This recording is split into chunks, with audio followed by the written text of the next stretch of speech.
İyi günler diliyorum. Bugün sizlerle antisosyal kişilik bozukluğu hakkında konuşacağım.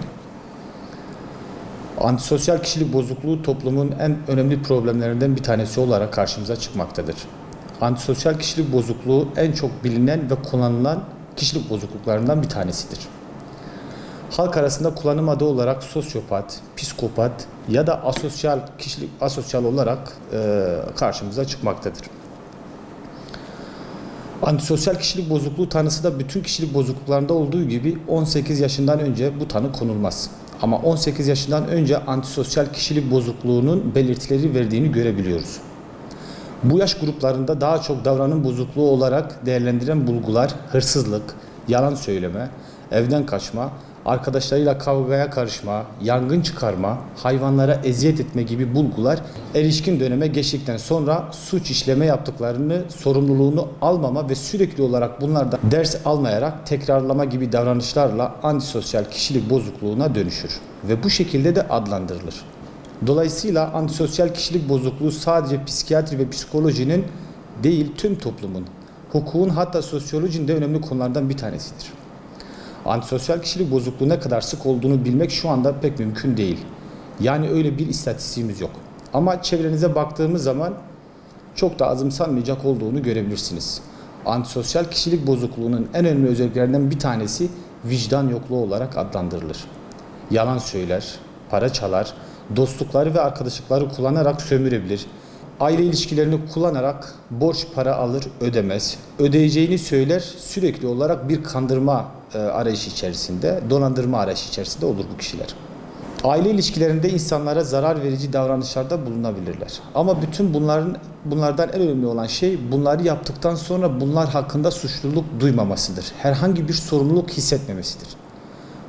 Bu kişiler hep başkalarını suçlar, yapılış nedeni olarak genellikle yaptığı şeylerin normal olduğunu ve yapılması gerektiğini savunur. Bunlarla ilgili herhangi bir şekilde özür dilemez, geri adım atmaz. Yaptığı özür dilemelerde pişmanlık gösterilir. Genellikle sahtedir bu davranışlar. Bir yerde uzun süre kalamama, başıboş gezme gibi nedenlerle sıklıkla başı belaya girer. Çabuk öfkelendiği için sık kavgalara karışıp karşı tarafa zarar verme gibi kendisine de zarar verme davranışlarını gösterebilir. Kendi vücudunu ciletle kesme veya vücudunda sigara söndürme gibi davranışlarda bulunabilir. Aynı zamanda gücünün yettiği kişilere de uygulayabilir. Bazen bir baba olarak çocuğuna uygulayabilir ya da kendisinden daha güçsüz gördüğü kişilere de aynı şekilde eziyette bulunabilir. Ve bunların hiçbirinden herhangi bir sorumluluk duymaz. Alkol ve madde kullanımı, kumar bağımlılığı gibi yakınmalar sıklıkla antisosyal kişilik bozukluğuna eşlik eder. Bu nedenle de düzenli bir işte çalışma çok mümkün olmaz. Düzenli bir işte çalışıp para kazanma yerine başkalarının kazançlarına el koyma ya da başkalarını çalıştırarak bunları harcamayı yeğler. Genellikle alkol ve madde kullanımında birçok işi çok sürdürmeleri mümkün olmaz ve sürekli olarak başkalarının üzerinden geçinme ve onların üzerinden para kazanma arayışı içerisinde olurlar. Antisosyal kişilik bozukluğu her zaman bu kadar düzensiz olmaz. Bazen de düzenli normal hayatlarına ve bu hayatlarının akışında sürdürdükleri de olabiliyor. Yani düzenli bir işi olan, düzenli bir yere gidip gelen ve sizin çevresel koşullar olarak da çok olumsuz bulmadığınız kişilerde antisosyal kişilik bozukluğu olabilir. Daha sinsi olarak bunları o kadar belirgin yapmayıp ama yine toplumun içinde başkalarına eziyet etme, başkalarının acılarından haz alma, başkalarının üzerinden hakimiyet sağlama gibi davranışlarda çok düzgün hayat sürdürüyormuş gibi görünen antisosyal kişilik bozukluğu sık rastlanabilir. Onun için çok dikkatli olmak gerekir. Antisosyal kişilik bozukluğu diğer kişilik bozukluklarda olduğu gibi direkt tedavi edilebilen bir süreç değildir. Ancak kişinin başkasına zarar verme, tabii ki kendine de zarar verici davranışlarını kontrol etmeye yönelik disiplinli yaşam tarzları bazen etkili olabilmektedir. Dolayısıyla hastaneye yatırmak, tedavi etmeye çalışmak sadece ek bulgular, madde bağımlılığı, alkol kullanımı gibi ek bulguları tedavi etmek mümkün olabilmektedir. Antisosyal kişilik bozukluğu sadece eğitimsiz ya da düşük sosyoekonomik kişilerde görülmez. Yapılan çalışmalarda antisosyal kişilik bozukluk tüm toplumlarda arttığı gösterilmektedir. Bunun bir takım nedenleri mutlaka vardır. Ve temel nedenlerden bir tanesi de çocuk yetiştirme tarzıdır. Bütün dünya kendisine ve çevreye zarar veren, herkesin kendisine borçlu olduğunu düşünen, herkesin onun için bir şeyler yapması gerektiğine inanan, sorumluluk almayan, belli bir sorumluluğu üstlenmeyen ve bu sorumluluğu üstlenmek istemeyen her şeyin ona sağlanması gerektiği düşüncesinde olan ve dolayısıyla herhangi bir emek sarf etmeden bir şeylere sahip olma isteği olan çocuk, genç ve yetişkinlerde dolayısıyla artış olduğunu ve tüm toplumlarda antisosyal kişilik bozukluğunun yani psikopatlığın artına dikkat çekmekte ve bu konuda neler yapılabileceğini tartışılmaktadır. Sevgi ve ilgi yoksunluğu içinde büyüyen çocuklar kadar artık aşırı ilgi ve aşırı derecede maddi kaynakların sağlanması da aynı oranda antisosyal kişilik bozukluğunda geliştirme meydana getirmektedir. Dolayısıyla çocuklarına sınır koymayan, her türlü koşulu sağlayıp denetleyemeyen, hiçbir sorumluluk almadan onları büyütmeye çalışan aileler sadece şımarık çocuk yetiştirmiyorlar. Aynı zamanda antisosyal kişilik bozukluğu çocukları Aynı zamanda antisosyal kişilik bozukluğu çocuklar yetiştirme yollarını açıyorlar. Bu nedenle dikkatli olunması gerekiyor. Her istediğini elde edebilme kolaylığını sağlama çocuğa ileriki yaşamında zorluklar getirebilir.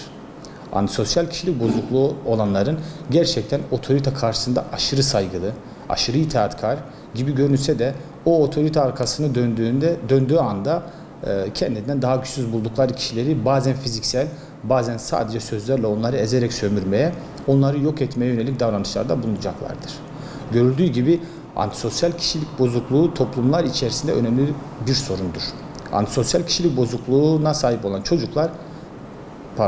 antisosyal kişilik bozukluğu çocuklar yetiştirmemek için dikkatli olmak gerekiyor. Tabii ki çevrenizde antisosyal kişilik bozukluğu olanlardan artık erişkin yaşa gelmiş olanlardan da hatta kendi çocuğunuz bile olsa korunmak için bütün bilgileri bilmek ve kendinizi korumaya almak, onları yetiştirme çabası göstermek yerine hatta net sınırlar koymak ve önemli olan kendi yaşamınızı, kazancınızı, çevrenizi, yaşam stilinizi korumak olduğunu da unutmamak gerekiyor.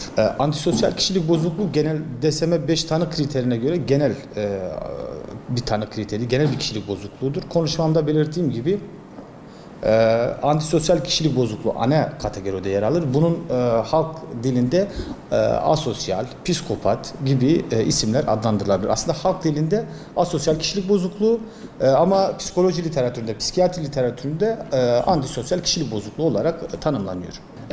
Davranışlar, yani bireyin davranış edinimi sonradan kazanıldığı için ya da davranış değişikliği sonradan edinildiği için tabii teknoloji kullanımında çocuklar, ergenler veya yetişkinler davranış değişikliğine gidebiliyor. Tabii ki hani antisosyal kişilik bozukluğu başkasından görüldüğü gibi uygulayan kişi de aslında bunu yansıtabiliyor. Yani örnek veriyorum, bir istismar vakası görüldüğü zaman, bir Instagram short'ta gezindiği zaman bir çocuk bunu çok kolay bir şekilde davranış olarak sezebiliyor. Ya da antisosyal kişilik bozukluğu ya da zorbalığa maruz kalan bir çocuk bunu çok kolay bir şekilde uygulayabilir. Tabii ki teknoloji hayatımızın her anında mevcut şu anda. Bunu olumlu kullanabilmek çok önemli. Bu ebeveynlere büyük bir sorumluluk düşüyor. Bunun yanında da antisosyal kişilik bozukluğuna sahip olan bireyler, dediğim gibi hani hırsızlık yapan bir bireysi internette gördüğünüz zaman çocuk bunu bir normal davranış olarak algılar ve bu şekilde uygulayabilme şansı yüksek olabilir. Teknolojinin bu tür rahatsızlıklarda, özellikle psikolojik rahatsızlıklarda teknolojinin hızlıca yaydığını görebiliyoruz.